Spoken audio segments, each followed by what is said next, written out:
pour créer une base de données, il faut aller, on voit ici qu'on a le nom du serveur, il faut aller sur la ligne base de données. Une fois qu'on est sur la ligne base de données, il faut faire un clic droit sur base de données et il faut cliquer ici sur nouvelle base de données. On clique dessus. Donc là, je vais mettre juste tout simplement le nom de la BDD. Donc je vais l'appeler tout simplement BDD. On va pas parler ici de toutes les options qu'on a. Hein. C'est pas le but de la session. Là, on va juste créer une base de données classique et très simplement. Je clique sur OK. Une fois que j'ai créé ma base de données, elle apparaît ici, tout simplement. C'était la façon la plus simple pour créer une base de données via l'interface graphique. Sinon, on peut aussi la créer en Transact SQL.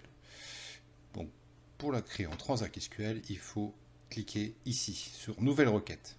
Nouvelle requête, on clique dessus. On a une superbe page blanche qui s'affiche, magnifique. Et là, il faut se servir du clavier. Donc, on va écrire create database, qui veut dire base de données en anglais. Et là, je vais mettre le nom de ma BDD. Si je mets le même nom que celle que j'ai créée via en interface graphique, est-ce que ça va passer? Là, on voit que ça passe pas, parce qu'il y a une base de données déjà qui s'appelle BDD, qui est ici.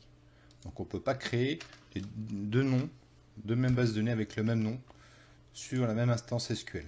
L'instance, comme je vous ai dit, c'est une installation SQL. Ce que je vais faire, je vais lui donner un autre nom. Je vais l'appeler tout simplement BDD2. Je mets 2. Je fais, alors pour lancer, pour exécuter la requête, il faut cliquer ici sur exécuter. Ou sinon, on peut utiliser aussi le F5. Donc moi j'aime bien faire le F5, généralement je ne clique jamais là-dessus. Je suis habitué au F5, donc je fais F5. Et là on voit que la BDD a été créée. C'est magnifique. Pour voir si la base de données apparaît, on peut voir qu'elle n'apparaît pas directement. Il faut faire un clic droit sur base de données. Et il faut cliquer ici sur actualiser. J'actualise mon interface graphique et on voit qu'ici que une nouvelle base de données que vous avez créée via le Transact SQL apparaît. Donc ici on a deux bases de données. Bon. Vous voyez que c'est très simple, c'est assez intuitif. Donc pour créer une base de données sur SQL, c'est très simple. Donc voilà, maintenant vous savez créer une base de données. Et là, c'est magnifique.